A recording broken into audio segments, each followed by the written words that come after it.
Okay, so we're now going, last meeting, ang pinag-usapan natin, polynomial functions, rational functions, radical functions. And we focus mainly on how to find their domains and domain and range. Now, to look for the range, hinanap natin yung graphs nila. Now, madaling mahanap ang graph kapag ang nakita natin mga madaling hanapan ng graphs ay constant polynomial function, linear function, and to some extent, quadratic function.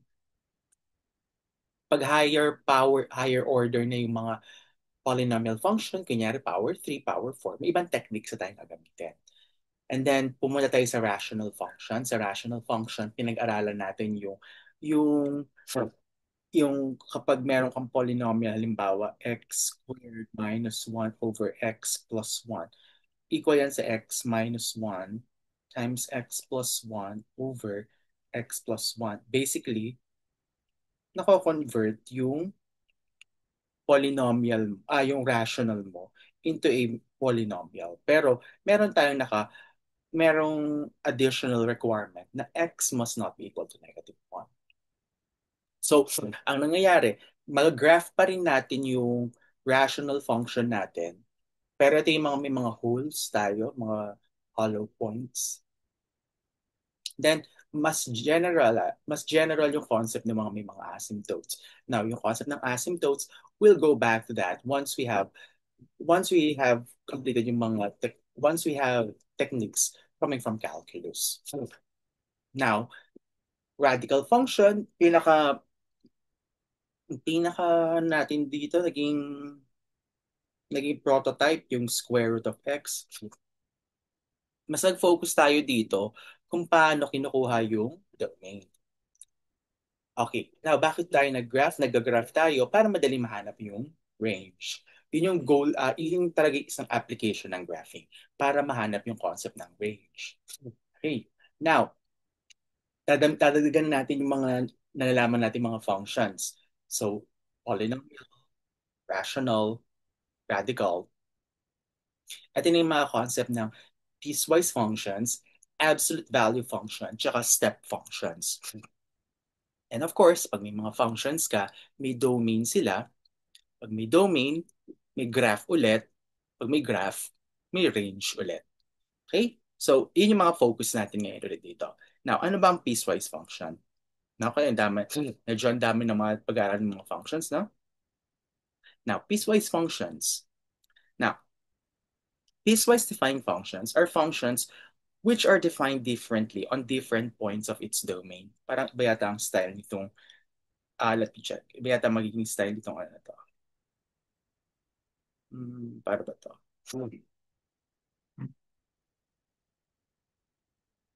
Wait lang ah.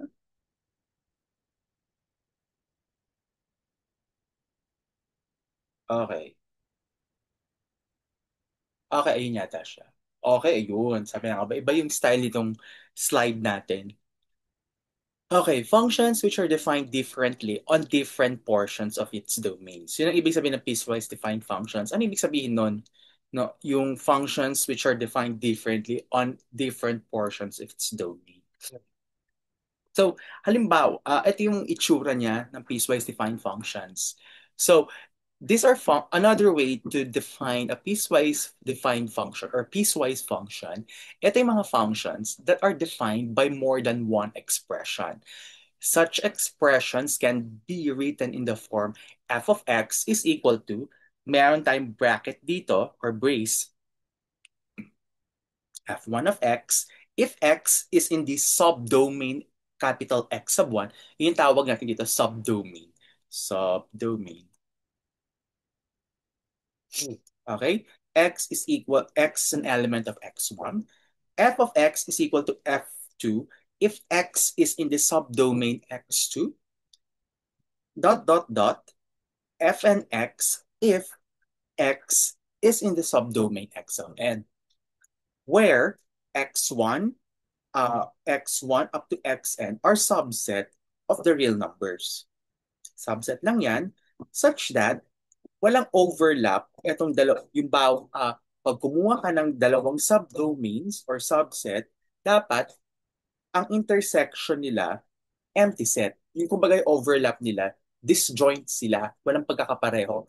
Kasi kumbaga, kapag yung one mo nandito, dapat yung one mo, hindi na siya element dito.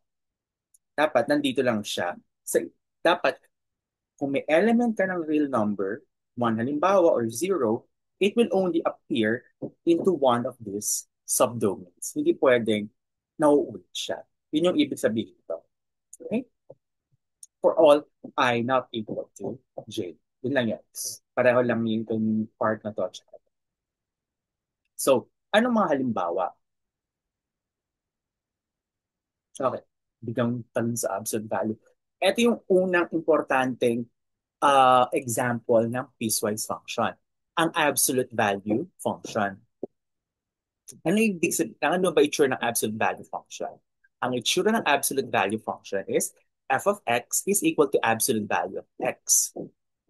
Now, ito yung familiar tayo pag ganyan lang. Pero may another way on how to define the absolute value function. Ang absolute value function of x ay equal sa negative x. Ayan. If x is less than 0 or x is negative, mga, pag ano na kayo, pag sanay na kayo, ganun magbasa. X is negative. So negative x if x is negative. So pag graph natin ang negative x, ano ang graph niya? Ganito ang graph niya. Itong part na to, kung hindi natin papansinin muna itong part na ito, ayan, ang itsura ng graph, it will be this portion here. Yan, itong buong yan, tuloy-tuloy lang yan. Negative x yan. Yan ang y is equal to negative x. Okay. Pero sinabi, dapat ang subdomain, ang subdomain ng part ng graph na to, x is less than 0. Ito lang yung mga yon. X is less than 0. So anything na greater than or equal to 0, greater than or equal to 0, wala siya dapat image sa baba. Wala 'yon, hindi kasama tong mga to. So halimbawa, x is equal to negative 1. So pag negative 1, anong image ng negative 1? Negative 1 is absolute value of negative 1 is equal to, from here, negative of negative 1, which is positive 1. Kaya ayun yung alam nating absolute value. Kapag pag negative number, plug in mo sa loob ng absolute value, nagiging positive. Pero ang effect talaga, para kang nag-double negation. So ito yung negative 1, ito yung image niya, 1. O, isa pa, negative 3. Pag negative 3, absolute value of negative 3 is negative of negative 3, which is positive 3. So ito naman yon, negative 3, ang image niya, 3. Okay. Pero paano pag x ay equal sa 0? Pag x ay equal sa 0, hindi mo siya pwedeng i-plug in dito. Although alam natin absolute value of 0 ay 0, hindi mo pwede i-plug in sa part na ito. Kasi walang equal sign. So dito sa part na to, may hole ka actually sa dulo niyan. So pag x ay equal sa 1, absolute value of 1, alam natin 1. Pero hindi mo siya pwede i-plug dito. Kasi pag plug in mo yan dyan, makukuha mo absolute value of 1, negative 1, which is counterintuitive. So, yung 1 dito, sa iba natin siya ipa-plug in na sub-function. Yun yung parang term natin, subdomain, sub-function. Okay, so itong part na ito, itong part ng graph na ito, it only applies for x is less than 0. Okay? Etong part nito. So, yung kalahating part, x naman, if x is greater than or equal to 0. So, ito yung part naman na yon. Ito yung tinutukoy natin kanina. So, pag x ay equal sa 0, absolute value of 0, dito mo siya i-evaluate. It is equal to 0. So, ito yung part na yon. Pag ang x mo naman ay equal sa 1, absolute value of 1, dito mo ipa-plug. Equal sa 1. So, ito yung part na yon. 1, 1. Pero pag absolute value of negative 2, hindi mo dito ipa-plug kasi less than 0, dito mo siya ipa-plug. Absolute value of negative 2 is equal to negative of negative 2. So equal to positive 2. Pero ito yung part na yan, negative 2, nandito yung image niya. Kaya pag kinambine natin yung dalawang image ng negative x tsaka x, ang makukuha natin, itong familiar tayong letter V na absolute value. Okay? So, ito yung ito na yung isang mga gagamitin natin definition ng absolute value function. Para may construction sa likod namin. Kung naririnig niyo yun. Okay. So, ano ang domain ng function natin? Ang domain ng function natin ay ito yung subdomain natin. X is less than 0. Okay? Ito yung medyo kakaiba sa piecewise function na ginawa, na iba yung ginawa natin sa radical function. Medyo lakas na. Radical function last meeting. Yung radical function, kung maalala ninyo, nung hinanap natin yung domain, halimbawa ito gusto natin positive and positive, intersect, uh, kailangan natin intersection. Okay? Kapag naghahanap tayo ng domain dito, intersection, yung domain nito and kasi, saan ba yun? Medyo hindi ko siya in-specify. Kasi dito, it has to satisfy this, and this, and this. Kapag and, intersection yon. Pero, pagdating mo naman sa mga piecewise function, etong part na to, or ito, yun ang gagamitin natin. Okay? So, dito, i-drawing mo yung x is less than 0. Pag drawing mo yung x is less than 0, ito yung 0. Tapos 0 less than 0, ito yung part na yon. Pag greater than or equal to 0, ito naman yung part na yon. Greater than or equal to 0, kasama yung 0, papunta dito. Tapos dahil or ito, yun ang gagamitin natin. So, i-union mo lang sila. Okay, lahat kasama. So, even though may hole ito, pero shaded ito, ang union ng shaded at ng hollow, shaded. So, kasama ngayon ang number nito. So, ang domain natin, dahil kasama lahat, itong buong line na ito, lahat yan covered, ang domain natin, set of all real numbers. Okay? Tapos, looking at the graph, makikita mo na ang natin, ang range. So, ang range natin, it will start from this point all through positive infinity. Kasi pag nagpadaan ka ng horizontal line, matatamaan mo lahat ng graphs o matatamaan mo itong mga points ng graphs dito. So, yung projection nila sa y-axis, ito yung mga yon. Sa baba, ng y less than 0, y is equal to 0, walang graph dito. So, you won't be able to include this in your range. So, ang range lang natin, it will be from 0 to positive infinity. That's the interval notation, or if you want to use the set notation, the set of the set of all real number y, such that y is greater than or equal to 0. So either way, pareho lang na tama yan. So this is our ito yung kumbaga prototype natin, unang example ng piecewise defined function, the absolute value function. Okay? Okay. May question muna so far? Wala naman? Alright. Let's move on. So, uh, okay, ito na. There's another way on how to define the absolute value function. And may historical issue behind this. Another way to define the absolute value function, it's equal to square root of x squared.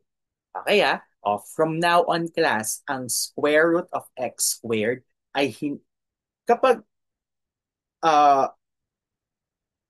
kapag ang yung pag-uusapan natin, square root of 4, at di ba yung pag-uusapan natin 2 ito? Pag meron ka nakalagay na x squared is equal to 4, ang makukuha natin, x is equal to plus or minus 2. So, ganun din. Pag ini-square root mo ito, ini-square root mo yon, lalabas dito sa part na to, hindi lang 2. Kasi dito square root of 4 is 2. Pero kasi may x ka na involved, lalabas doon. Plus, dito lumalabas yung plus or minus x is equal to 2. Ito yon. Ito yung part na yon. Plus or minus x is equal to 2. Ililipat mo lang yung plus or minus sa kabila. So magiging x is equal to plus or minus 2. So, ang absolute value of x ay equal sa square root of x squared ay equal sa plus or minus x. Ito yun ang part na lang. Plus or minus x. Okay? So, hindi lang kinakancel class yung square root tsaka square ha. It should be, pag variable na yung nasa loob, it should be plus or minus x. Now, bakit totoo yun? Historically kasi, nagkaroon ng problema dyan. Si Euler noon. Okay, si Euler, Leonhard Euler. Okay? So, alam kasi natin na halimbawa, 5, sorry, square root of 4 squared ay equal sa square root of 4 squared. Ang square root of 4, ayan, walang x ano ba ang square root of 4? 2 squared, 4. Ano bang 4 squared? 16. Ano ba square root of 16? O number lang ito. 4. 4 is equal to 4. Walang problema. Anong sinasabi? Pwede mong iswap ang location or pwede mong ipasok ang square sa loob ng square root or pwede mong ilabas. Yun yun. Pwedeng switchable sila. Kaso, ang nangyari, paano pag x ay equal sa negative 1? Ito na yung familiar tayo negative 1. Pag negative 1 ang plug-in mo, negative 1 squared, kagana rin ba yung technique na yon? Ano ang negative 1 squared? That would be 1. Ano ang square root of 1? 1. Ano ang square root of negative 1? I. Ano ang I squared? Negative 1. Hindi na equal. So ayun yung naging problem. Pero nung panahon ni Euler, wala pang I squared equal to negative 1. Doon siya nagkaroon ng problema. Sabi niya, doon na yun yung naging birth ng imaginary numbers. So sabi nila, okay, to avoid this conundrum, we have to define yung concept ng absolute value function. So eto na yan. Di ba bash yun? Square root of x squared ay equal sa absolute value of x. So, huwag niyo nakakalimutan to forever ha. Ang absolute value of x ay equal sa square root of x squared ay equal sa plus or minus x. Ito yung part na yan. Plus or minus x. Okay? Okay. So, may historical precedence behind this. Oops. Okay, next. So, pwede natin gawing social ang absolute value din natin. So, we will encounter absolute value function kung saan yung nasa loob ng absolute function, may function ka pa sa loob. So, write f of x equal to the absolute value of 2x minus 3 plus x as a piecewise function. So, kumbaga, compact way of writing this one, may piecewise function tayo. So, if you recall, absolute value of x is x if x is greater than or equal to 0 and negative x if x is less than 0. Okay. Oh, dahan-dahan natin pag-sort ito ha. Teka lang, mayroon ba akong short? Okay, wala. So, una, itong absolute value of 2x plus 3, using this idea here, yung x, papalitan mo ng 2x minus 3. So, yung x mo rin dito, papalitan mo ng 2x minus 3. Itong x mo dito, papalitan mo ng negative 2x minus 3. Ito yung part na yun. And of course, pati itong mga x na ito, papalitan mo rin yan ng 2x minus 3 greater than or equal to 0. Itong part na to, 2x minus 3 is less than 0. So, edit sila. Tapos, itong plus x, walang gagawin dyan. We just leave it alone. So, 2x minus 3, copyhin lang, plus x to negative 2x minus 3 plus x. Just copy it. Kasi Wala naman yan sa loob ng absolute value. So, just copy it. Now, simplify natin. 2x minus 3 plus x, you get 3x minus 3. Then for this part here, that would be negative 2x plus 3 plus x. So negative 2x plus x, negative x plus 3. Then simplify natin to. Itong part na to, 2x minus 3 greater than or equal to 0, lipat natin yung 3 sa kabila. 2x greater than 3, divide both sides by 2. So we get x is greater than or equal to 3 halves. Ito yun. Sa baba naman, 2x minus 3 is less than 0. Lipat yung 3 sa kabila, 2x is less than 3. Divide by 2. So we get x is less than 3 halves. Ito naman. And that's it. Na-simplify natin. Now, pag pinag-graph pa yan, so the drawing yung 3x minus 3, drawing nyo rin yung negative x plus 3. Tapos, you have to take into consideration itong subdomains natin. Later on, may mas general way tayo on graphing this. Kasi ano to mga piecewise function pa rin sila. Pero notice, hindi na sila mukhang kasing ganda nito na x negative x. Kasi ito parang may symmetry yung itsura niya, no? X negative x. Dito 3x minus 3 negative x plus 3. Hindi na sila magkakapa. May pagkakahawig lang sila sa part na to. Okay? Okay. Okay, so yan yung another way on how to write. Pag sinabi write it as a piecewise function, ito yung one way on how to do it. So, may mga um, properties ang absolute value functions. So, may four tayong aalalahanin dito. Don't worry. We will I we will go back to this again, yung mga properties na to, kapag na-encounter ulit natin. Pero tandaan nyo lang sila ulit. Ito yung product, quotient, exponent. So, sa mundo ng PEMDAS, ito yung tatlong yon. Yung EM PEMDAS pala. PEMDAS. Ito lang yan, yung EMD. Exponentiation, multiplication, division. So the absolute value of x times y is the absolute value of x times absolute value of y.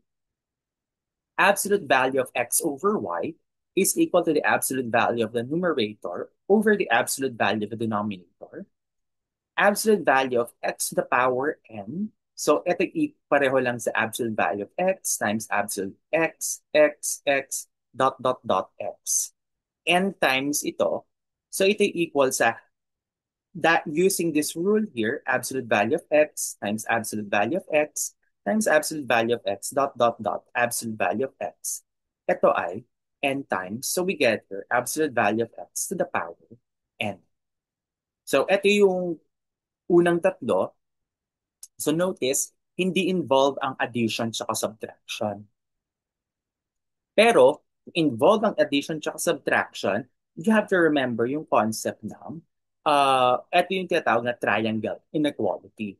Ibig sabihin, etong pag meron ka, triangle inequality, may dalawang sides ka, kumbaga, ito yung ginagawa pag meron kayo, nag-shortcut kayo sa mga parks or mga daan.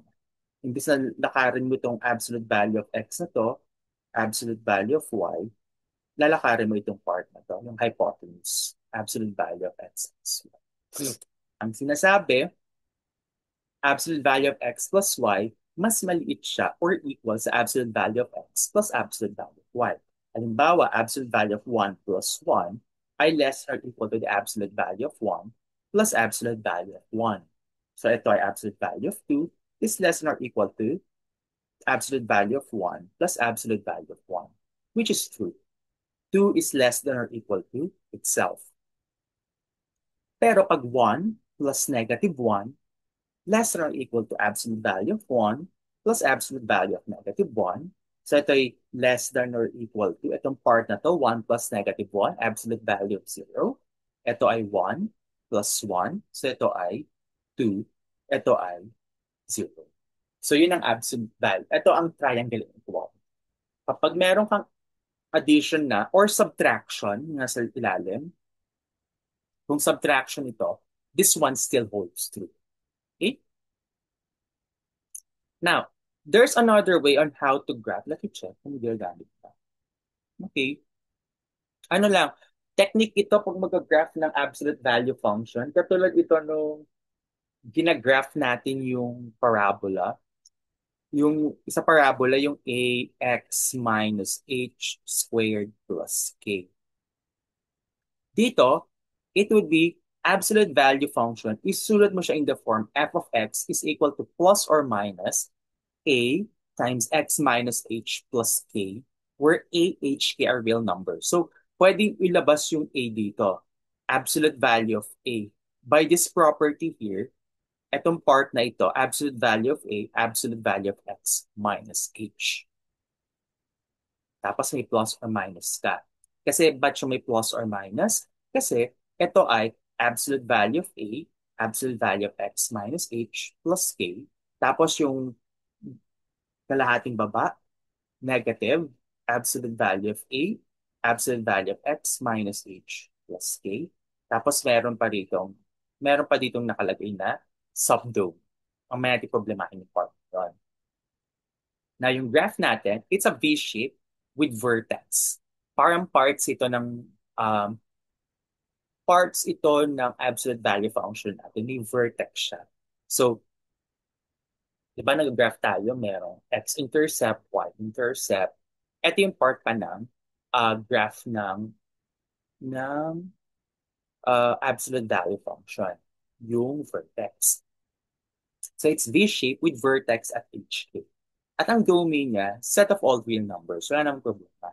Yung range yung magiging problema natin. Yung range, it will be determined by the by the actual shape. So halimbawa, meron kang absolute value of x. Di ba ang graph niya pag ganito? Eh, paano pag naglagay ka ng negative? Ano mangyayari? Pag nilagay mo ng negative, i-reflect mo siya sa baba. Ito na yung absolute value. Ito na yung negative absolute value of x. So, hindi laging nakataas class sa letter V. Ito, tignan nyo, baka may negative na nakalagay sa labas. So, pag may negative na nakalagay sa baba siya. I-reflect mo sa x-axis. So, pag ganyan, negative absolute value of x, ang range niya, iba na.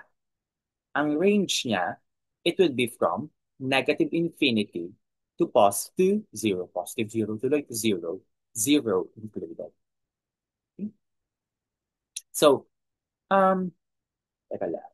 Wala, hindi man ako nagpakita ng example. So, tingnan lang natin dito ano yung sinasabi dito. Don't worry, we will elaborate this with more examples soon. Now, ano yung interpretation natin sa graph of na absolute value function pag ganito yung nakasulat? The value of A scales the degree of openness of the graph of y is equal to A multiplied by the absolute value of x. If A is positive, the graph opens upward. If A is negative, the graph opens downward. Yun yung nakita natin kanina. If h is positive, ayan na. Dito x minus na ginamit ko, hindi na x plus h. X minus h. If h is positive, the graph of y equal to the absolute value of x shifts h units to the right, while if h is negative, it shifts h units to the left.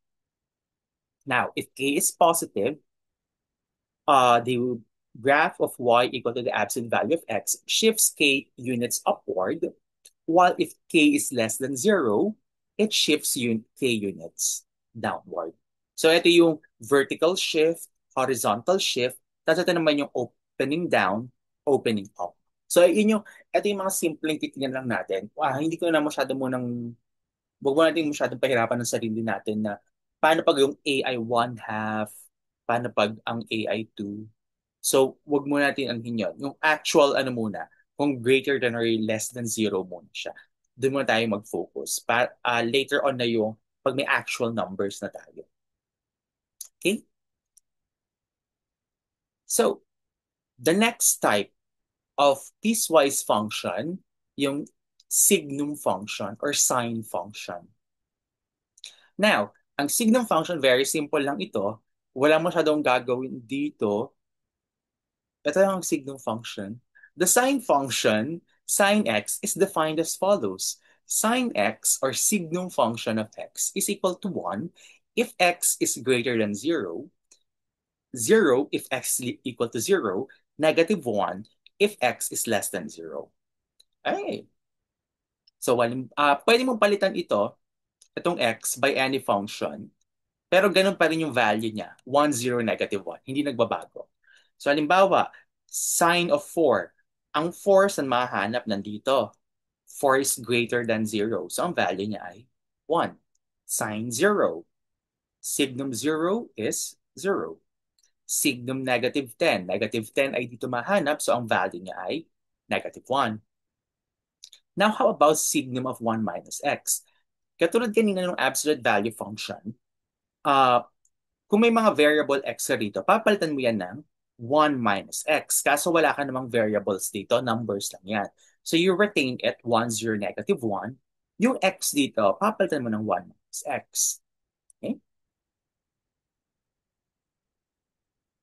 So if we simplify this, 1 minus x, lilipat natin x sa kabila. So 1 is greater than x, or that is x is less than 1. Ito naman, lilipat yung x sa kabila, 1 is equal to x.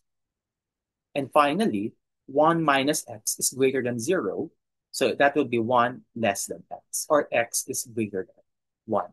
And you have your new signum function. So ang signum of 1 minus x ay 1. If x is less than 1, okay, nakita medyo nagbago siya, no? Nagbago yung function dito sa, kumbaga ang tawag natin dito nga pala, class, you will hear this oftentimes sa me, argument. Argument, walang argument. Yung argument sa loob. Kasi pag may dalawa kayong function, may function ka sa labas, may function ka sa loob, yung loob, kadalasan na tawag doon, argument. So, 1 if x is less than 1. Nagbago, bago yung mga nanditong subdomain natin. Kumpara dito sa prototype natin na signum of x lang. Okay? So, ganyan lang yung signum function. Madali lang siya. Pati graph niya madali. Dito actually may kita ng domain. Ano domain natin? X is less than 0. So, ito yung 0, less than 0, ito siya.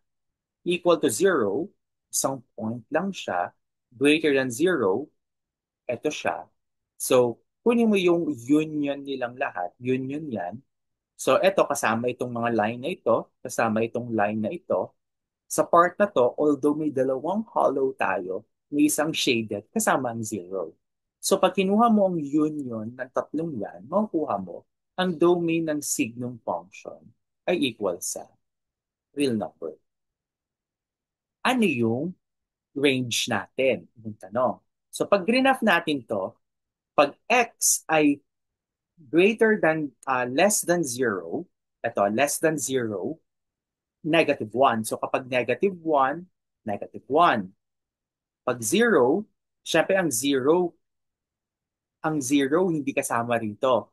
So, pag ganito nga pala ang technique, class, kapag may number kayo dyan, tingnan mo pa rin yung image niya. Signum of 0, 1. Pero dahil walang equal sign, yung 0, 1 natin doon, hollow point yon. Tapos yung 0, dito mo talaga siya ipa-plug.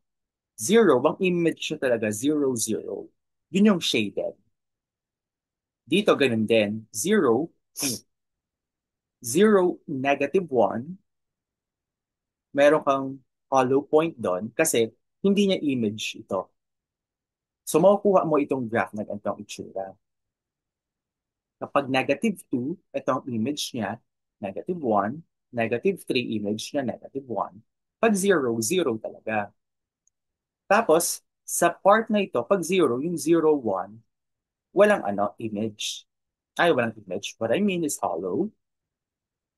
Pag 1, ang image niya 1. Pag 2, ang image niya 2, and so on. So, anong range natin? Pag nagpadaan ka ng mga horizontal line, notice, matamaan itong part na to kasi may graph dito sa part yung -1. Pero dito sa part na to, wala kang matatamaang graphs. So hindi kasama ang mga numbers na to. And then, padaan ka dito, matatamaan itong point na ito. So part yon 0. And finally, empty dito hanggang dumating ka sa part na to, which is 1. So ang range natin, although ang domain natin ay infinite set, ang range natin, tatlong numbers lang. -1, 0, and 1. So that is our range. Yan yung property ng signum function. Madali lang siya actually. So, ano lang siya, pinakita lang natin siya later on kasi para magiging isa sa mga example natin ito lang. Pero we are not going to delve too much sa signum function. More on sa absolute value function. Tsaka yung mga tinatawag na floor and ceiling function. Okay? May tanong muna about signum function.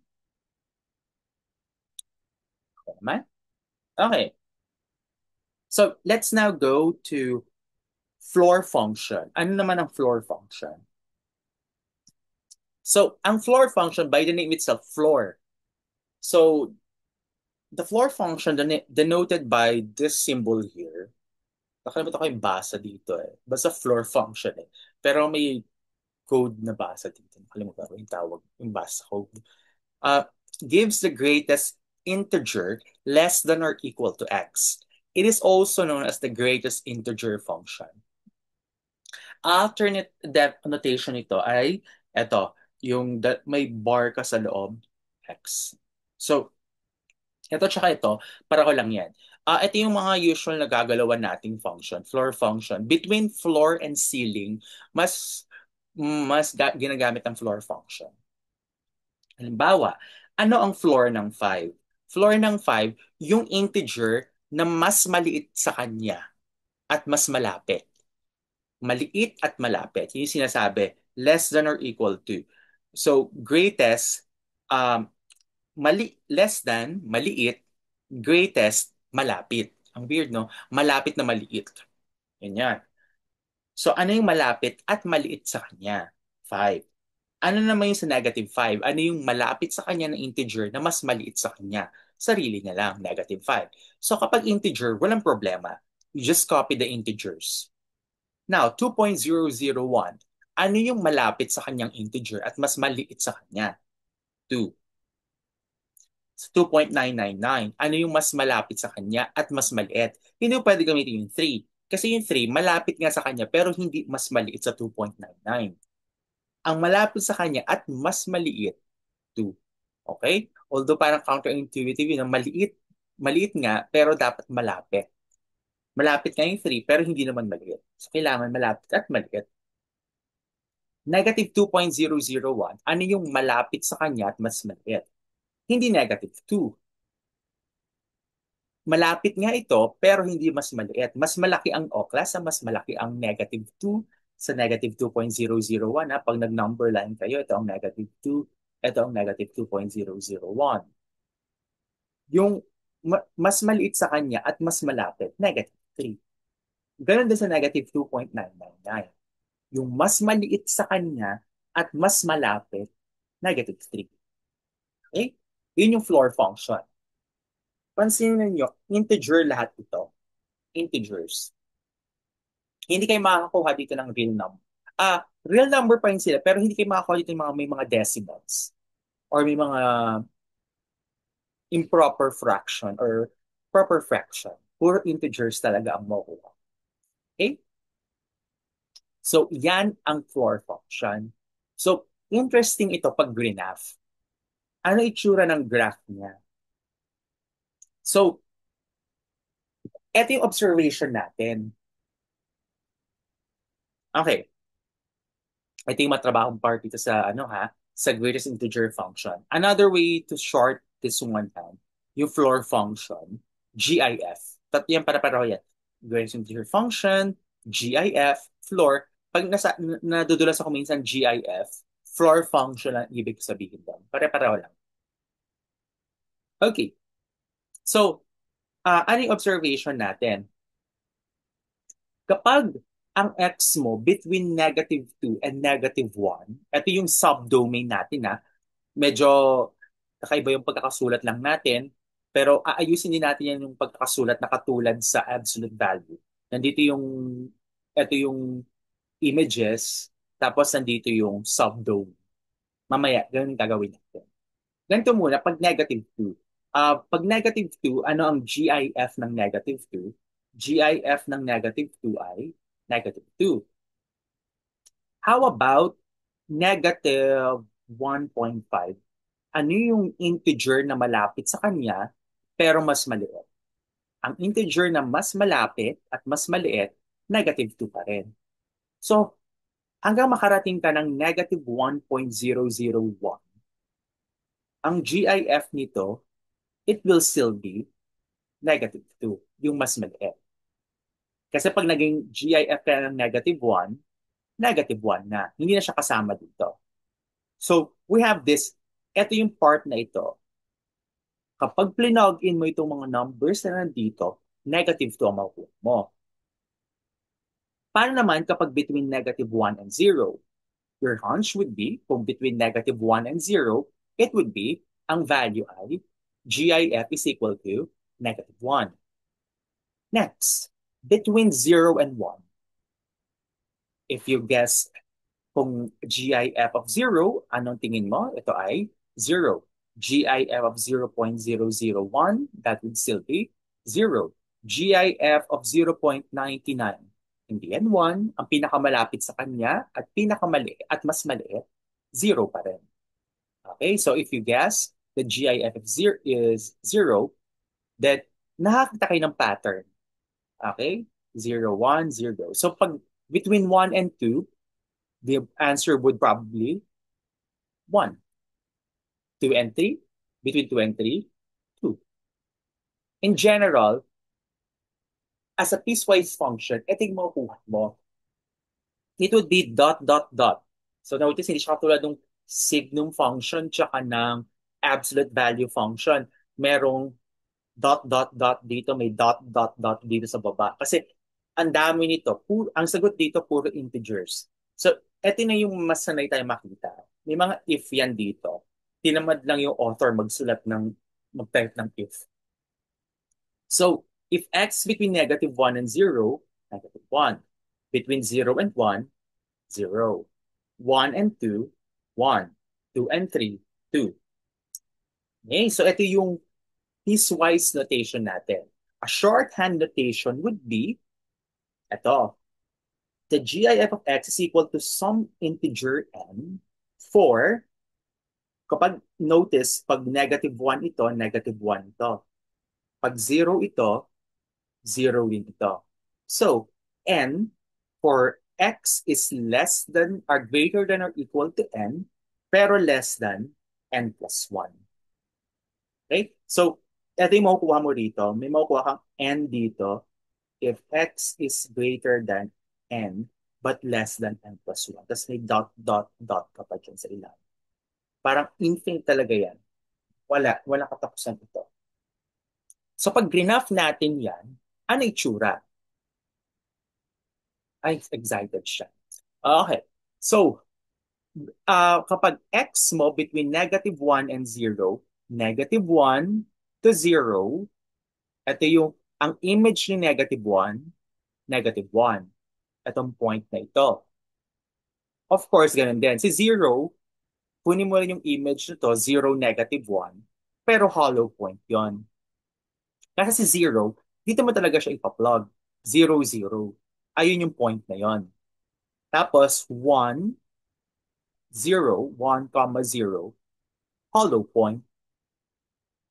Similarly, pag 1, 1, 1, shaded yon. 2, comma 1, hollow point yon. So, i-connect mo lang yung mga yan kasi ano ba ang GIF ng 1.5? Ay, sorry. Ng negative 1. Sorry, negative 0.5 pala. Negative 0.5, negative 1. Ito yon. Negative 0.5. Ito yung part na yon. So, ito yung mga magiging graph mo. Okay? Kaya siya tinatawag na step function. So, ang step function, dalawa ito. Namely, floor function and ceiling function. So, ito yung unang type ng step function. Kasi mukha siyang step. Nag-step ka talaga. So, ano ang domain natin? Ang domain natin, union ulit ng mga to. Notice, kahit anong number naman, pwede mong i-plug in. May image. So, real number. Anong range natin? Katulad ng signong function, pag nagpadaan ka ng mga horizontal lines, ang matamaan mo lang, mga integers. Okay? So, ang range natin, integers. Ito yung symbol ng integers natin. See? Okay. Ano nga pala ito? Zahlen? From the German. Let me remember kung ito nga pala yung German word for integers. Okay. So, Z yung ginagamit natin. Okay? Ang ano no? Yung trabaho ng binibuild up natin. Is this your first time to encounter ano? To encounter greatest integer function? O na-introduce ito nung high school? Hindi pa siya? No. So, ito first time. So, gagamitin natin to at ang greatest integer function hanggang dumating tayo ng math 85. Lalabas pa ulit-ulit itong greatest integer function. So, familiarize yourself with this new type of function, the greatest integer function. Now, yung cousin niya, yung tinatawag na, meron pa pala. Kaya additional example para very interesting naman. What if palitan natin yung argument natin sa loob by x plus 2? Okay, pag pilitan natin ang ano yan, madugo ito. Sobrang matrabaho. So, lahat ng mga nandito, eto, hindi mo papalitan ito. Eto, x plus 2. Okay? So, papalitan mo lang, eto mga nakikita mo may x dito by x plus 2. Okay? So, x plus 2 rin ito, x plus 2, x plus 2, x plus 2. So, ano nangyayari? You will encounter, ayoko ng ganitong style. Teka lang, let me check kung may mas magandang solution ako dito ginawa.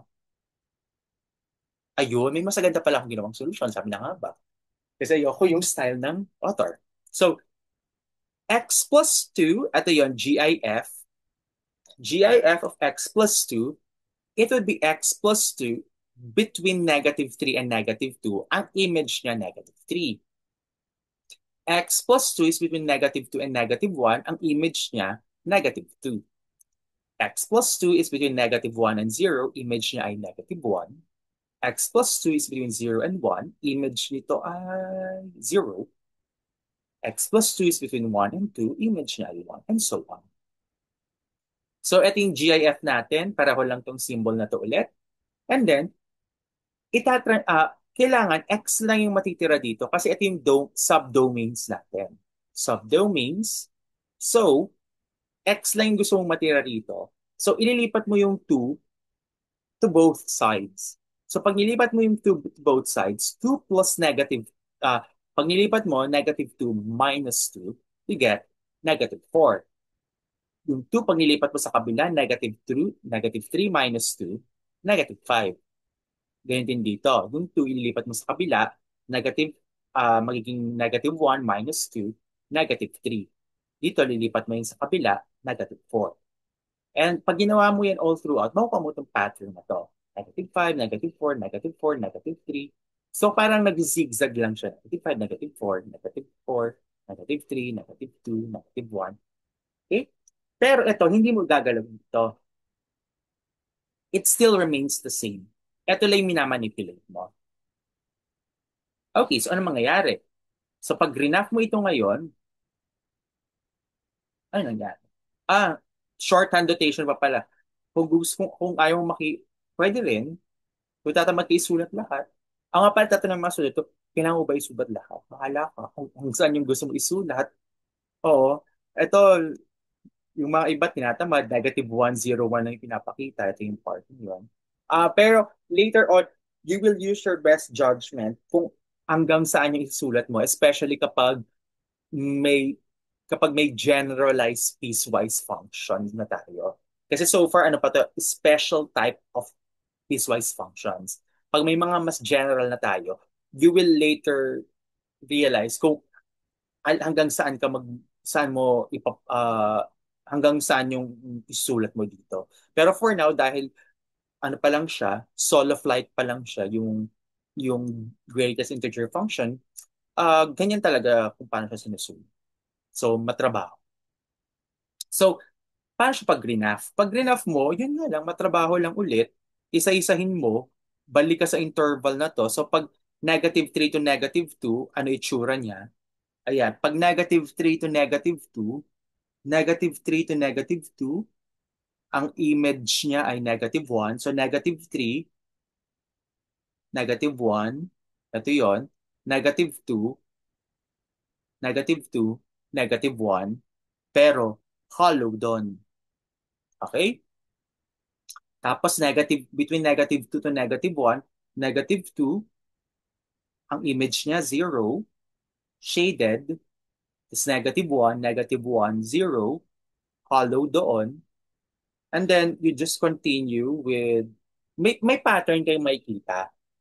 So, ayoko muna kayo bulabugin sa pattern sa makikita nyo kasi alam ko, nagti-TMI na kayo dyan.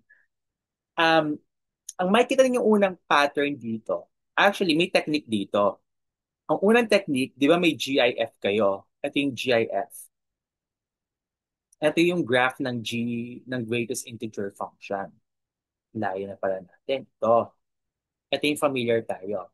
So, kapag naglagay ka ng -2 dito sa loob, ito ay shift 2 units to the right. Yun yung kagandahan ng mga ano. Pag meron kang number sa loob, 2 units to the right. Pero pag +2, you shift 2 units to the left. So, pag shift 2 units to the left, saan pupunta itong part na to? Itong part na to, 2 units lang, 1, 2, pupunta dito itong point na to. Itong hollow naman na to, pupunta dito, 1, 2, dito. -2, -1. So, tingnan nga natin kung nandun yung point na, may graph tayo sa part na yan. Sa -2, -1. Yes. Meron tayong graph doon. So, that's another way on how to do it. Yung graph transformation na nakikita nito. So, if in doubt, hindi maalala yung graph transformation, okay lang. You can do it manually.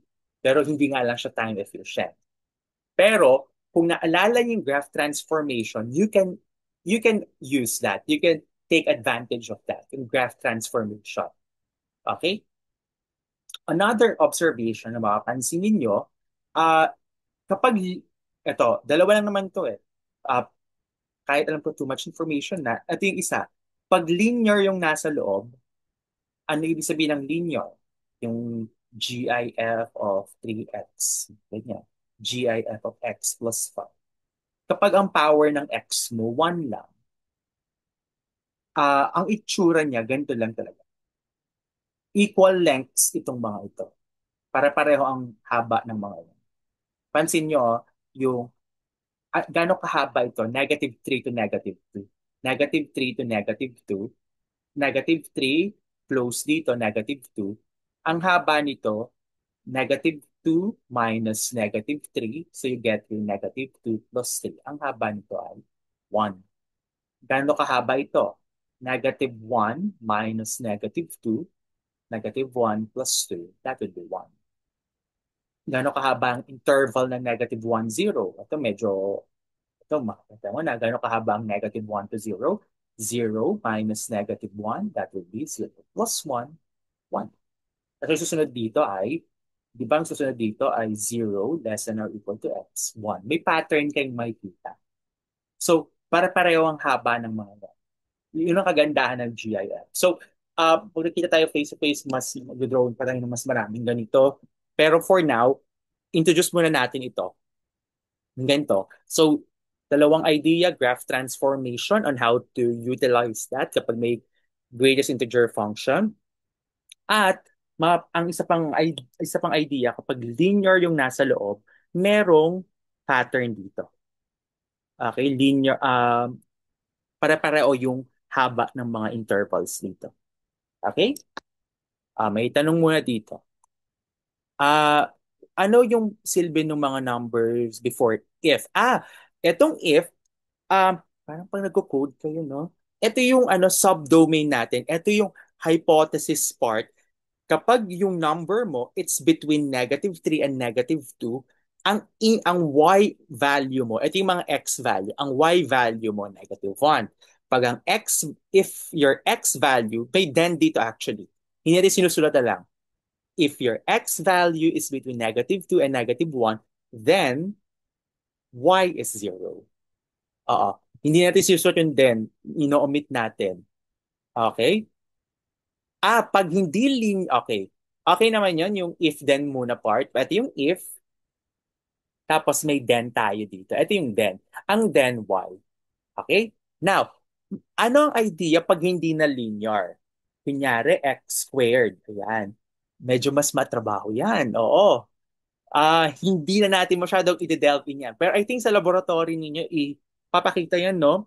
Kasi pag GIF of x squared, makukuha mo dyan, di ba, babalikan mo ito. Matrabaho itong part na to, class eh. GIF of, ano ba? Ayan. Ito, babalikan mo lang itong part na ito. Okay. Yes. Kasi dito, GIF of x squared, papalitan mo lahat ito ng x squared. Tama? Pero, dot, dot, dot, meron kang n dito. Ito yung part na yon. If n is less than or equal to x squared, less than n plus 1. So, ikakalasin mo ito sa dalawa. Case 1, x squared is greater than or equal to n. Sobrang matrabaho to, class. O, siguro pag nakita-kita na tayo kasi mas gusto ko siya i-elaborate ng mas maganda sa face to face. Matrabaho ang ang part na to. Ang idea niya, ito, class, ang itsura ng x, di ba GIF of x? Ito pa, isa pang observation. Ang dami kong trivia, no? Pero hindi yun ang kailangan nalahanin itong part na to. Trivia na lang siya. Pag x, ano ang graph ng y is equal to x? Another third observation natin to. Y is equal to x. Pag ganito yung y is equal to x. Pag ganyan. Pero, pag nilagyan mo na siya ng GIF, ang nangyayari, parang nagkakaroon siya nagiging skeleton siya, no? Notice may trend siya. Pag ganito yung trend ng y is equal to x. Pero ang trend ng y is equal to GIF of x. Pag ganyan. So parang nangyayari, binabali mo lang yung y is equal to x. Parang china-chop mo siya. Kumbaga meron kang halaman, tapos china-chop mo siya into these parts. May trend siya. So ang y is equal to the GIF of x squared. Ang itsura niya, ito yung x squared natin. So ang mangyayari, i-GIF mo yung x squared. So ang itsura niya, parang china-chop mo yung x squared. Ang itsura niya, pag ganyan-ganyan, parabolic yung itsura niya. May trend kang parabola. Pero pag ganun yung itsura niya. Pero mas maganda ko siyang i-elaborate pag face-to-face siya. Kasi sobrang matrabaho lang talaga siya gawin. Pero pag binigay niyo sa lab niyo, don't worry. Ano nga, sabihan niyo lang ako kung paano i-elaborate natin kasi maubusan tayo ng time pag ginawa natin siya dito sa lecture class natin. Okay? Okay, horizontal and shift part. Can you show how it would look like po kapag horizontal shift? Okay, balikan natin yung horizontal shift. Yung horizontal shift, ito, GIF of x plus 2. Di ba pag GIF of x minus 2, pag meron kang number sa loob, iba yung plus 2 pa. Pag nandito, this is 2 units upward. Pero pag nasa loob, 2 units to the right. So dito, x plus 2 ang meron tayo. Yan ay x minus -2. So ito ay 2 units to the left. So babalikan mo yung mother function natin or yung parent function natin. Ito yung parent function natin. Ayun ko malaw. Okay. Ito yung parent function natin. Ay, sorry. Ito yung graph ng parent function natin. GIF of x. Okay?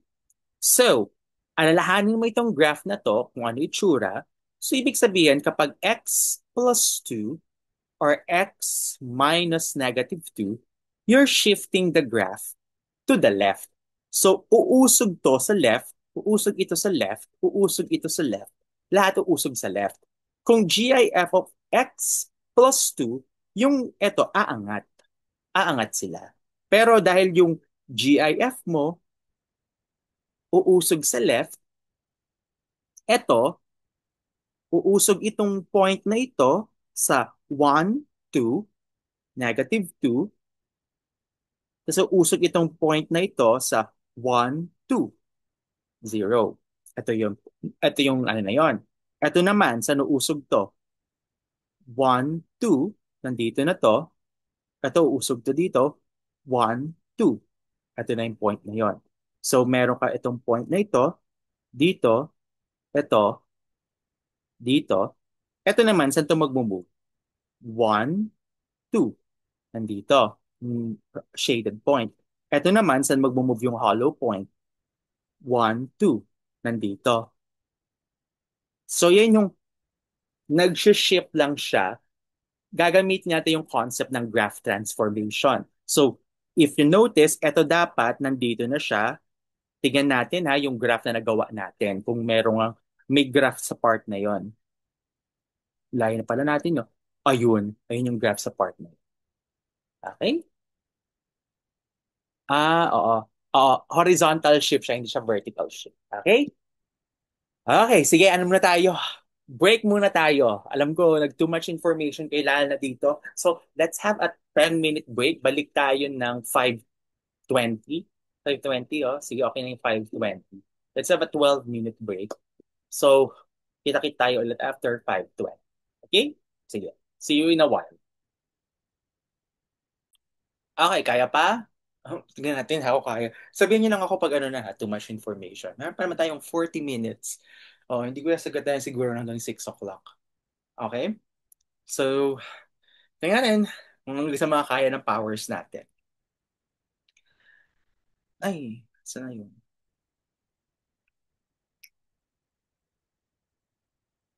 Okay. Tapos na pala to.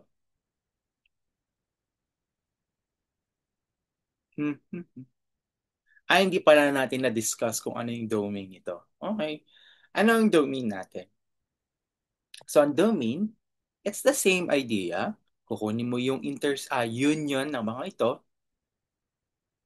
So, anong union? Ang union niya ay, well, lahat ng numbers naman andito, no? Negative 3 to negative 2. Negative 3 to negative 2. Negative 3 shaded, negative 2. Oh, wag niyo what do you call this one? Do not confuse the graph of the function with the graph of the domain. Ito, graph ng mga domain. Negative 3 to negative 2. Shaded yung negative 3. Negative 2. It's negative 2 to negative 1. Tapos, negative 1 to 0. Negative 1 to 0. Negative 1 to 0. So, kunin mo yung union yan. Union. Ang union yan, all real numbers. Ano naman ang range natin? Judging from the graph. So, papadala na kayo ng horizontal line, ano yung mga matamaan? Matamaan natin yung mga meron lang. Yung mga numbers lang na may projection coming from the graph. At yung mga yun ay 3, 4, 2, 1, 0, 1, negative 1, negative 2, mga integers lang. So, we arrive at the same conclusion na ang domain nito is all real, pero ang range ay integer numbers lang or integral numbers lang. Okay? Next example. Paano pag ang ano natin, ang argument natin, 3x. So pag 3x ang argument natin, ganun lang ulit, GIF of 3x, papalitan mo yung nasa loob, yung x dito by 3x. So 3x is between negative 2 and negative 1. Ang image siya pa rin, negative 2. Katulad nito. 3x is between negative 1 and 0, negative 1. 3x is between 0 and 1. Ang image niya, 0. 3x is between 1 and 2. Ang image niya, 1. And so on. So, i-divide mo lang all sides by 3. So this becomes negative 2 over 3 is between x and negative 1/3. Dito naman, negative 1/3 divided by 3, 0. Divide by 3 is 0, 1/3. Divide by 3, 1/3. X, 2/3, and so on. And notice, napansin nyo, ano yung haba nito? Gano'ng kahaba ang interval na ito? 1/3 minus 0, that would be equal to 1/3. Ang haba nito naman, negative 1/3 minus negative 2/3, that will get negative 1/3 plus 2/3. Ang haba, 2 minus 1, 1/3. So para-pareho sila ng haba ng interval, negative 1/3. So, ay sorry, para-pareho silang haba ng interval, 1/3 yung haba. And so ano nangyari?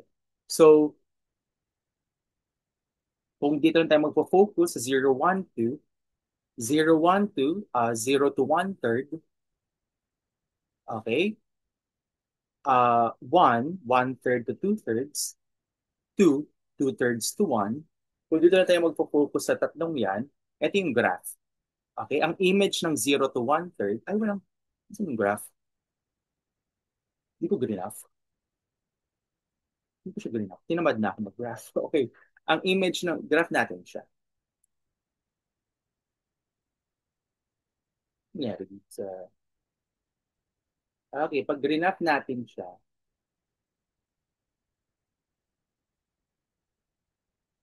pag graph natin, copy ko nga lang yun para may idea tayo.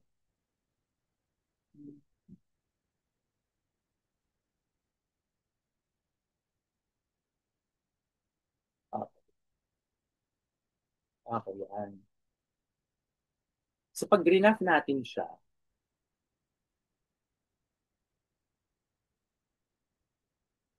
okay. So, 0 to 1/3, color red siya, no? 0 to 1/3, itong part na to, 0 to 1/3, 0 to 1/3, okay, 1/3, okay.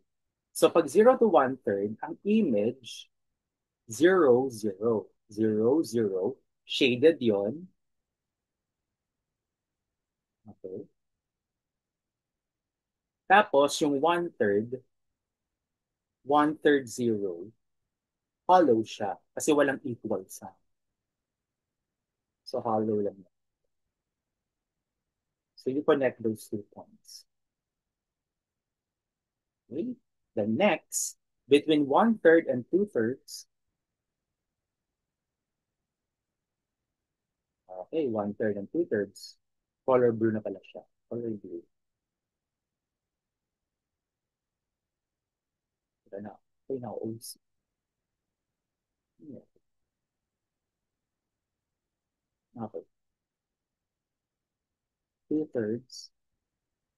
So 1/3 and 2/3, pag 1/3, ang image niya 1, ito yun, 1/3, ang image niya ay 1, 1, 1. Tapos, shaded yon. Sa 2/3, ang image niya 1, pero hollow.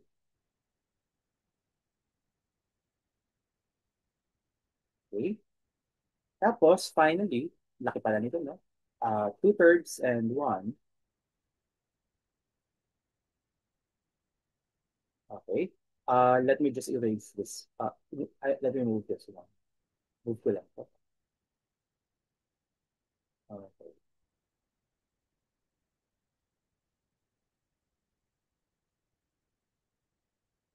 Nangyari ko pala. Ah, ganito to. Okay. Yun.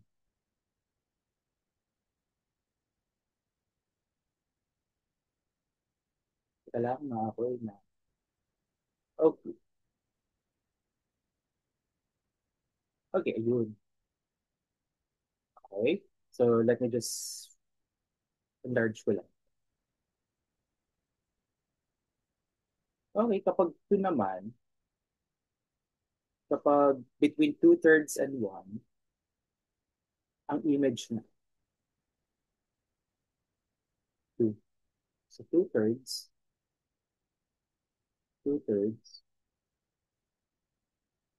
to 1. Yung 1, hollow. Pero sa two-thirds, shaded. So you get the idea. Okay? So, tuloy-tuloy lang yan. Meron pa yan dito sa baba. So, tuloy-tuloy lang yung graph na yan. Non-stop. Uh, if a coefficient that's larger than 1, ay, teka lang, 1 just makes the step smaller po. What if, tama. Does it make bigger? Yes. Oo. Magandang observation yan. So, kunyari daw, at pag 3 yung nandito, lumiliit yung steps.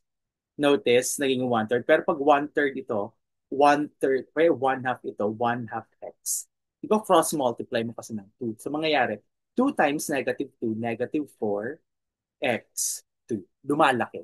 Oo. Yan, good observation yan.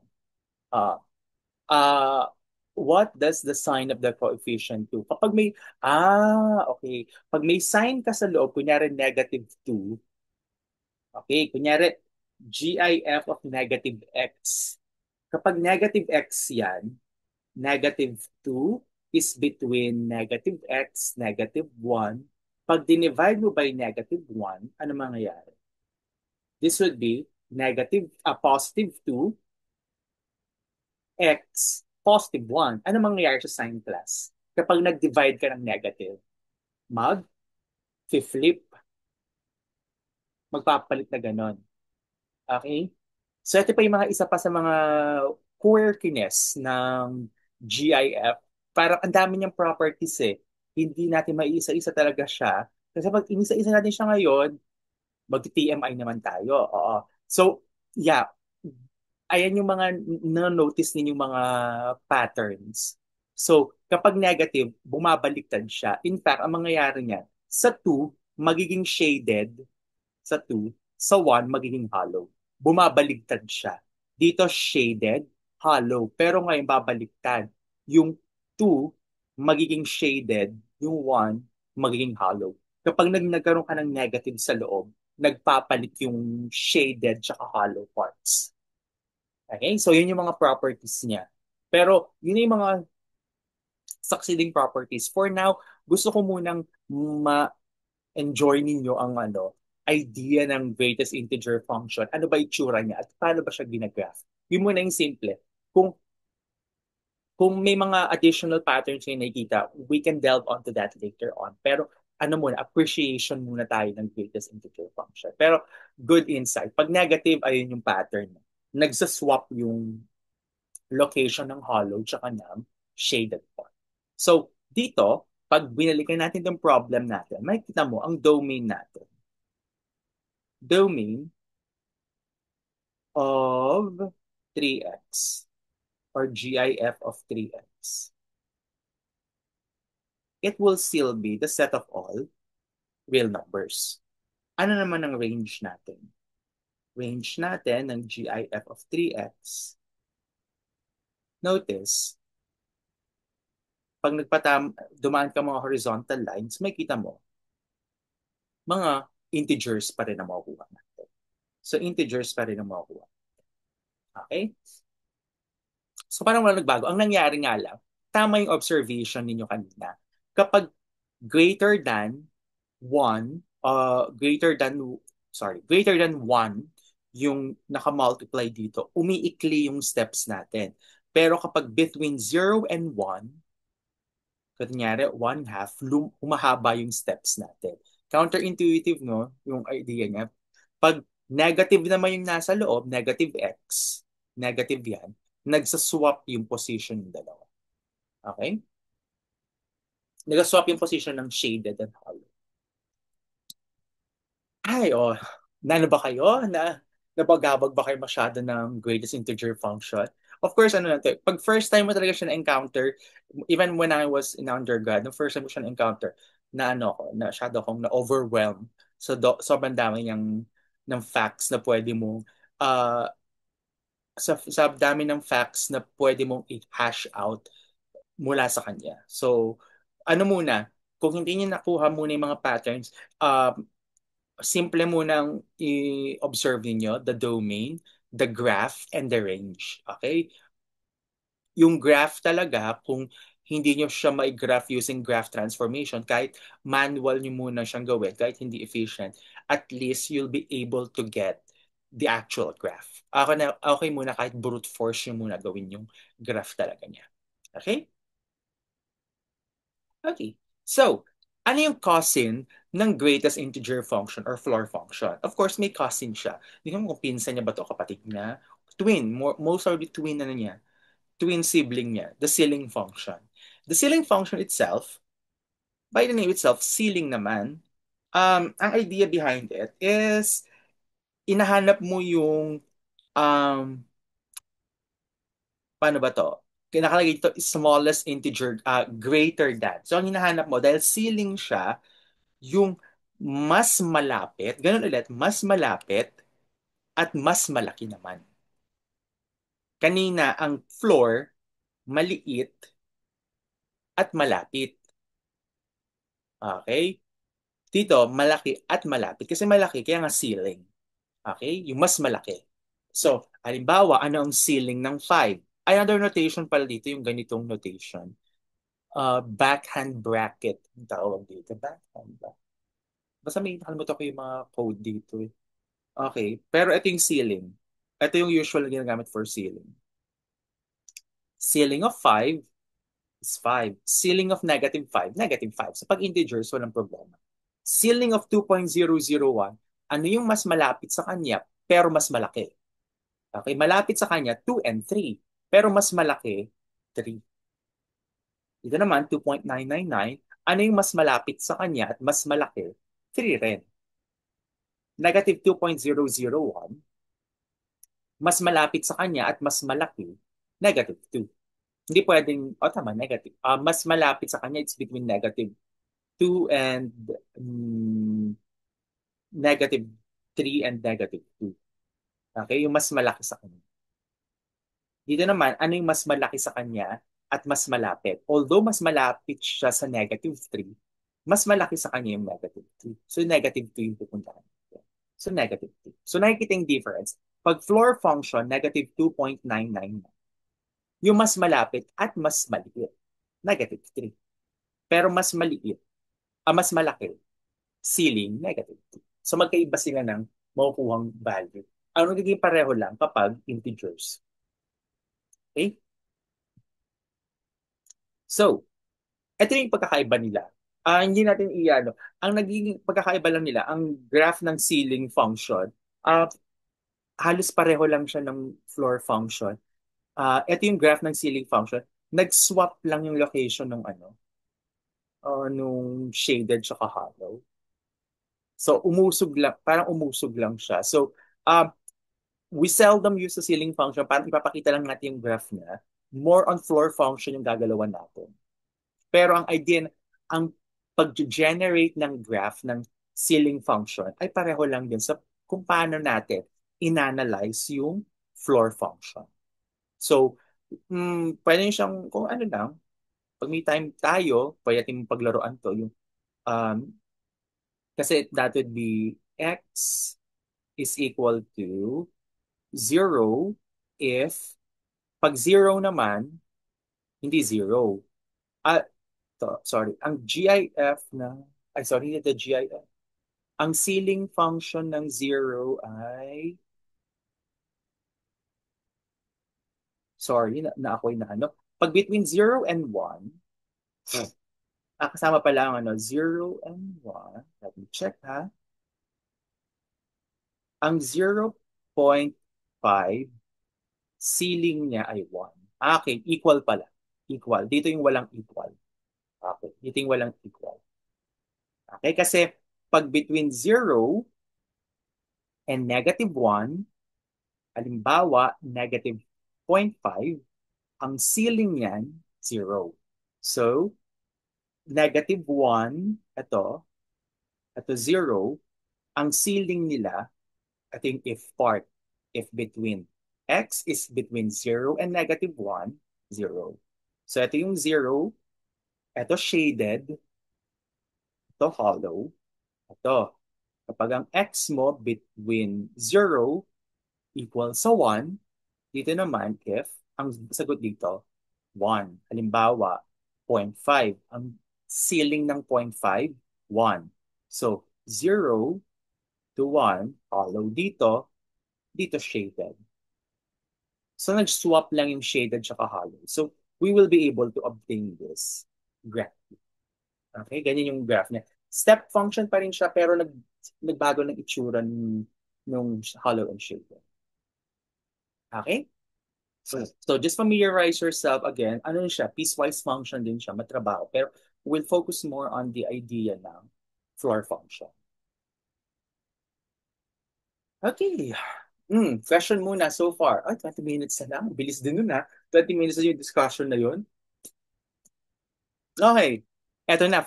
Etong more examples. We'll now delve into yung halo-halo na. May uh, generalized piecewise function na talaga. Hindi lang siya absolute signum floor ceiling. As in, what kind of monstrosity na ang makikita natin dito? Halimbawa, hindi naman siya monster pa.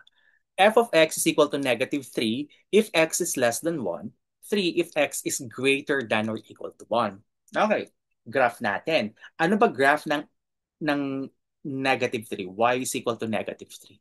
Ang graph niya ay horizontal. Ay, baliktad. Mali, mali, mali. Y is equal to -3. Horizontal line siya. Tapos, meron siyang y-intercept sa -3. Pero sabi, ang domain niya lang, x is less than 1. So, ito yung 1. So, sa 1, ang image niya, 1, -3. 1, -3, pero dito hollow. Pag 0, nandito naman ang 0, ang image ng 0, -3. So, ito shaded to. So, ito lang yung part na kukunin natin. Tapos dito, hollow. Tapos, towards -infinity. Kasama. Hindi kasama itong portion ito. Pag greater than or equal to 1 naman, ang image 3. So, nandito yung 3. Ang image niya ay, ang image ng 1, 3. Pag 5, ang image ay 3 pa rin. So, we get this part. So, mukha siyang ano na yung signum function kanina, pero mas generalized yung itsura. So, we get this part. Ito yung mga graph of f. Para himay-himayin natin siya. Ito yung mga pieces. So, ayaw gumalaw. So, for this part here, -3 to 1, titingnan natin itong part na ito. So, ito yung part ng 1. Sa part na yan, ito yung graph, yung sinabi natin kanina. Ito yung buong horizontal line na yon. Ika-cut natin sa part na to, 1, -3. Pero, again, dahil less than nga ito, hollow lang itong part na ito. So, we get this part here. Ayan, hollow part. As for those parts that greater than or equal to 1, ba't tayo gumalaw? Yun. Greater than or equal to 1, ito naman yung titignan nating part. So, pag greater than or equal to 1, ito yung graph ng y is equal to 3. Pero, i-consider lang natin na part, itong portion ito. Yun yung ilalagay natin. So, you get this part here. Dito, shaded siya. So, we obtain this graph. So, pag tinanong natin, ano ang domain natin? The domain is just, ito yung 1. Pag less than 1, ito siya. Pag greater than or equal to 1, ito yung portion na yun. Tapos ito shaded. So, ang domain natin, kukunin mo lang yung union. So, ang union ulit natin, domain of f is a set of all real numbers. Ano naman ang range ng f? Ang range ng f, pag nagpadaan ka ng mga horizontal line, dalawang numbers lang matatamaan mo. Ingat ha, hindi 1. Ang range natin, yung y value, that would just be -3 and 3. Yan ang range natin. And notice class braces kasi dalawang elements lang. Hindi parenthesis ha, kasi pag parenthesis yan, interval yan. Nandyan ang 0. So dapat ingat kayo. Magkaiba ang magkaiba ito. Ito, dalawa lang ang laman. Ito, infinite ang laman dito. Okay? So it's just the elements -3 and 3. Okay? Ayan pala. Excited. Okay, domain and range. Okay. Next example, ayan na. Nosebleed. Within the within the function, meron ka pang absolute value.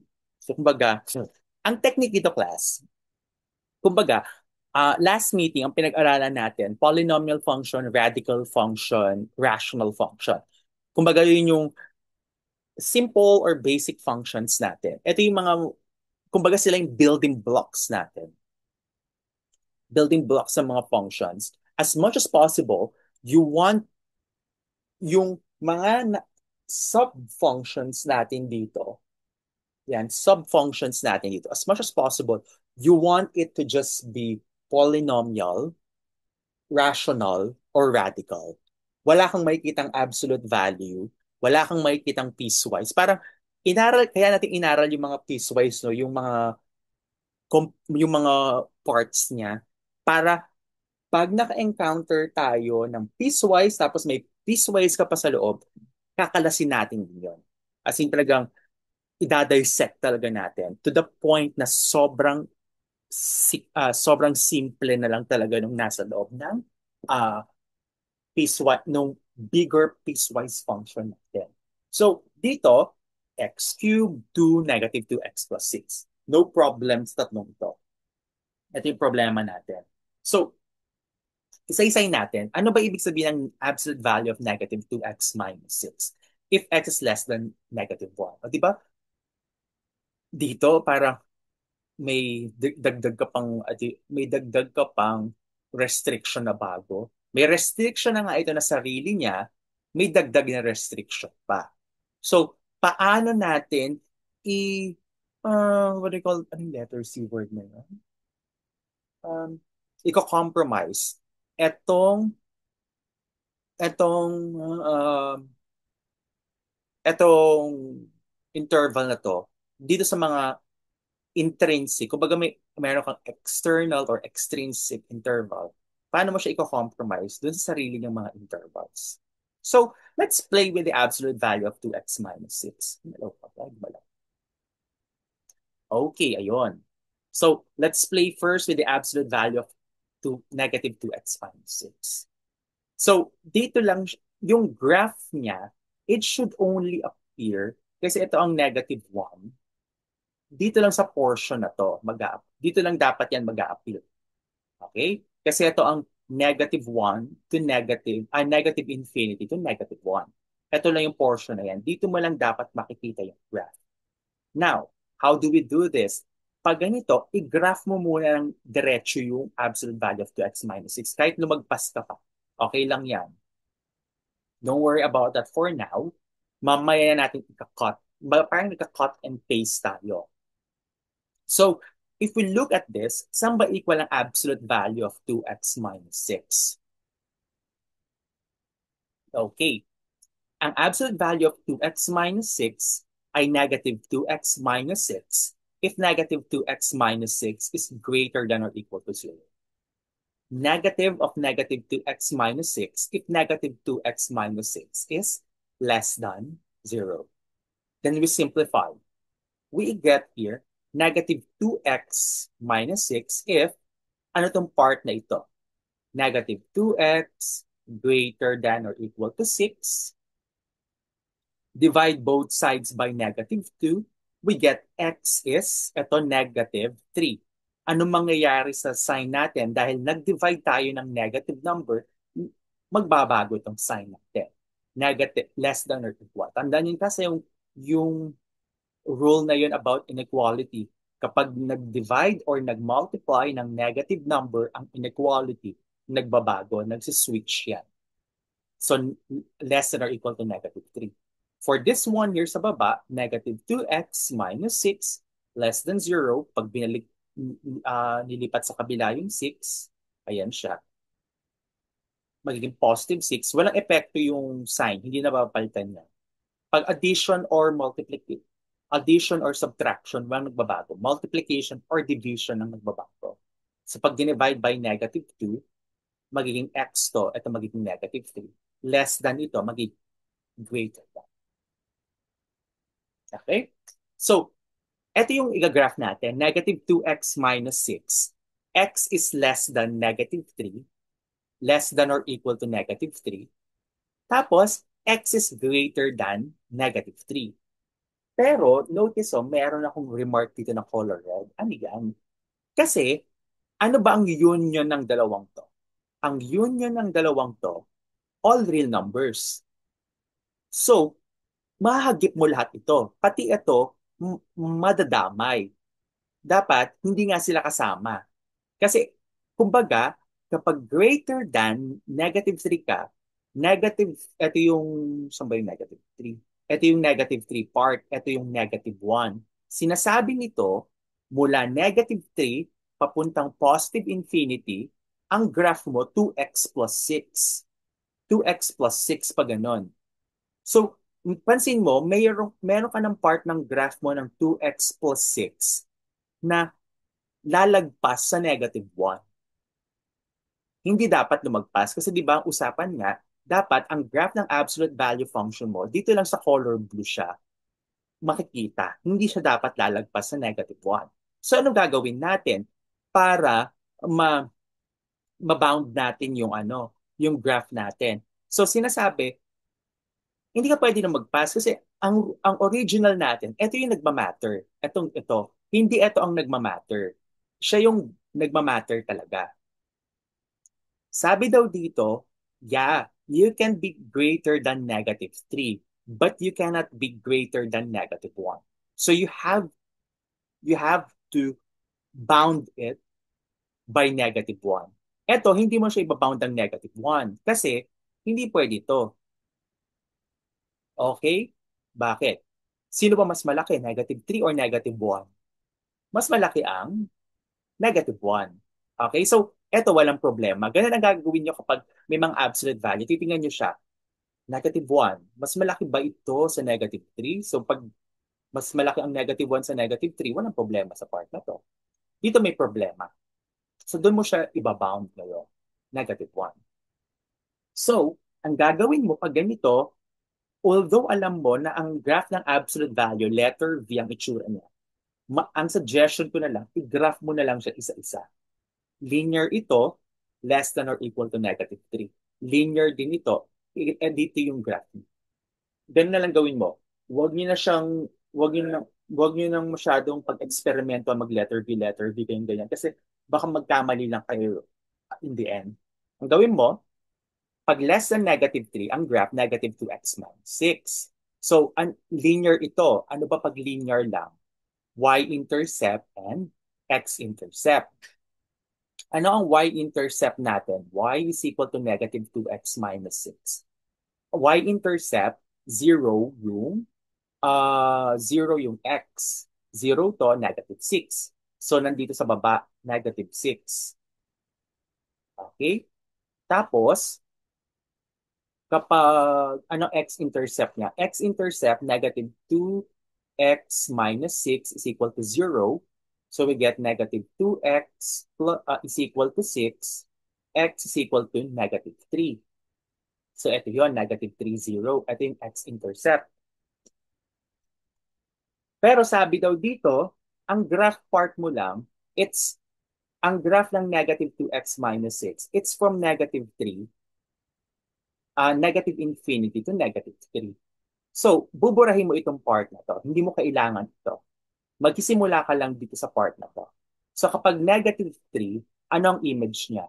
-2 times -3 minus 6, we get +6 minus 6 equal to 0. So, ito yung part lang ngayon. Ito lang yung i-consider mo sa part na to.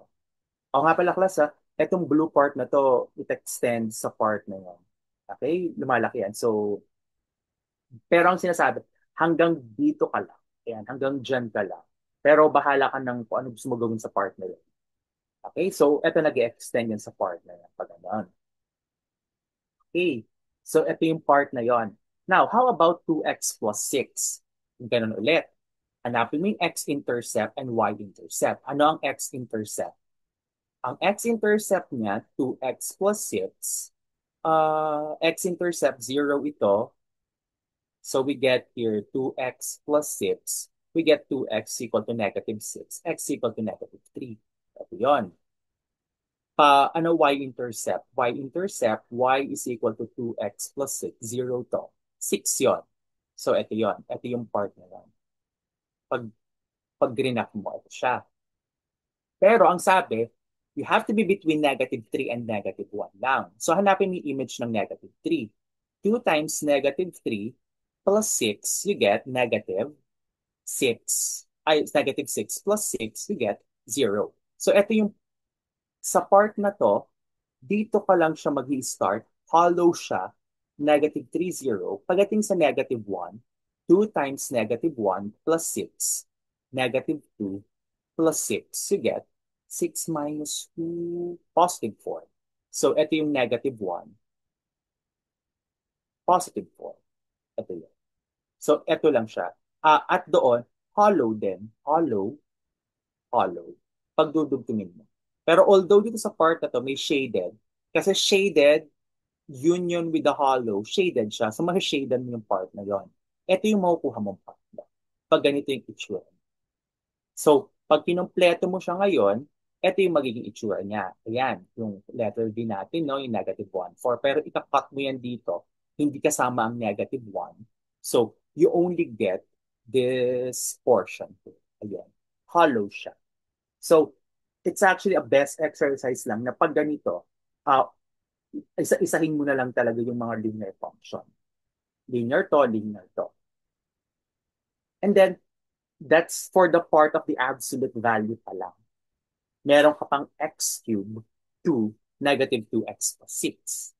Okay? So, nakuha mo na yung sa part na to, less than negative 1. Paano naman yung x cube?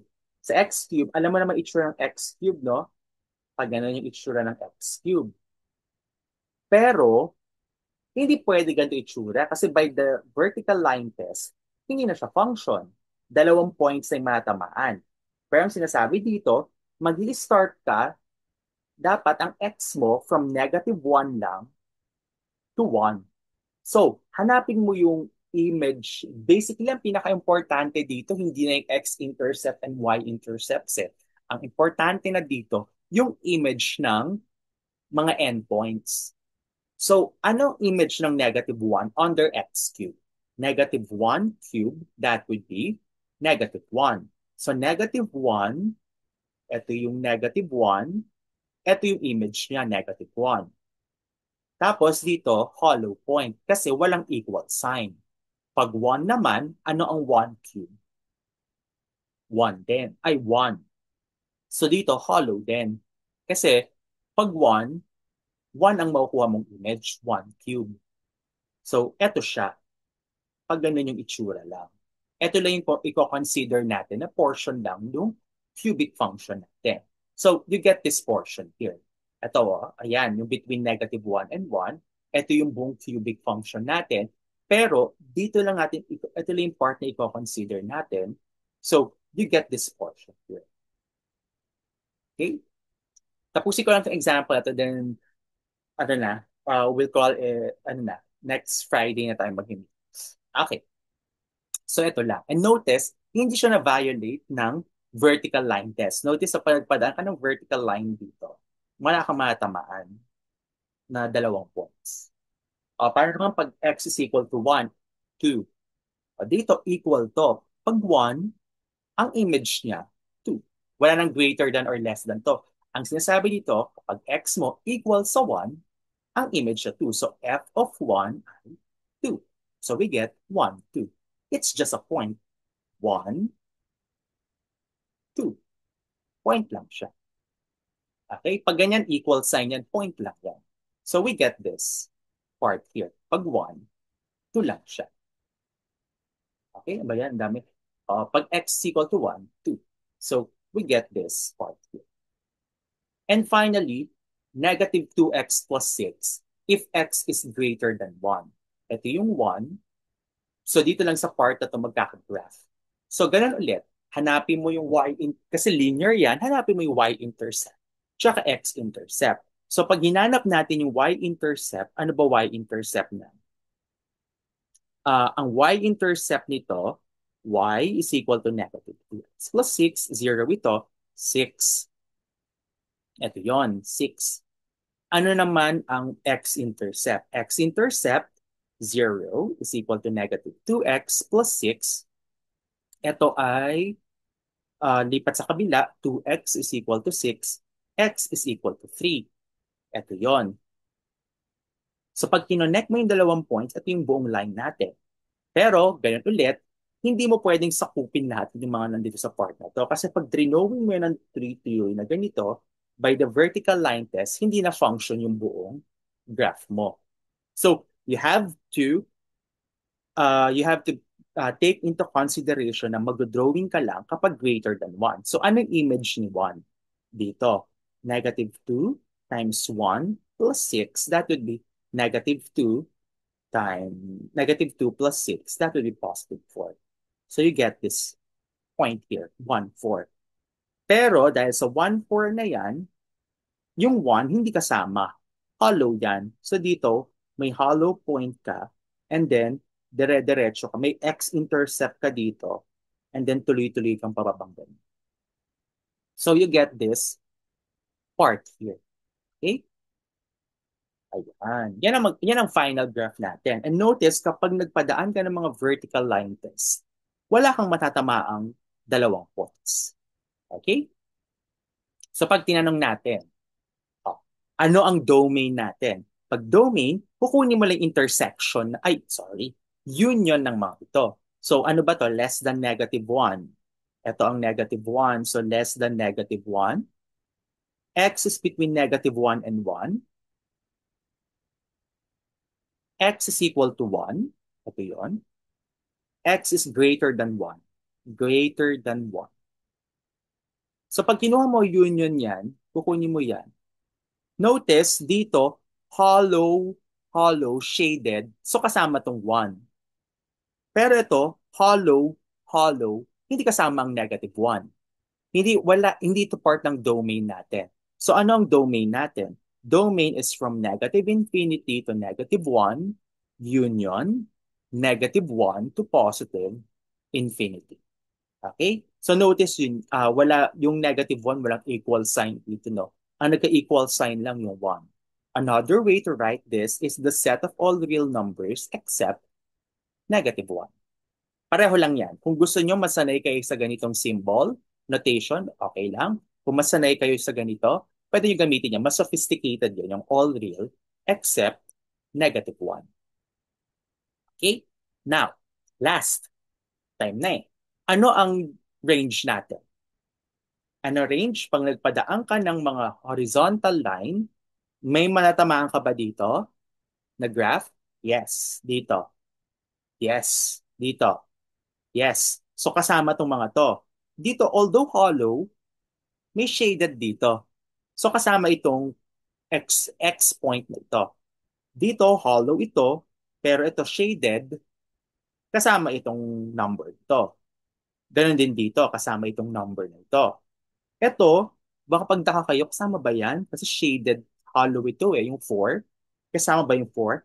Yes, kasama pa rin yung 4. Kasi, although hollow sa dalawang ito, may shaded sa part na ito pag nagpadaan ka ng horizontal line. So, notice, dahil ito, it extends to infinity, kasama yung mga nandito pa sa taas ng y-axis. So, ano ang range natin? Ang range natin ay the set of all real numbers. So, ayun no, kaya kailangan mo talaga ng graph para makita yung range. So, we're able to find, ayan yung domain and range natin. So, okay? Hindi. We stop here. Question muna. May tanong? Haba na. Nag-ano ba kayo? Too much information? Parang, wow. Ano ba? Next meeting na natin yung isa pang example. May question muna? Wala sigurado kayo Uh, a bit off topic. Why do we use piecewise functions to define floor and ceiling functions instead? ano pa siya, medyo mas advanced pa yung technique na yon, yung modulo technique. Kailangan pa natin ng concept ng ano eh. Magde-define pa kasi sa math, napaka pedagogic ng math. We have before we jump to the concept of yung mga yan, yung tinawag modulo operation, we have to define what a modulo is first. So, dadaanan pa natin yung mga concept ng mga modulo multiplication, modulo addition. So, kaya ano muna, binild up muna natin siya in terms of kung ano yung familiar muna tayo na building blocks.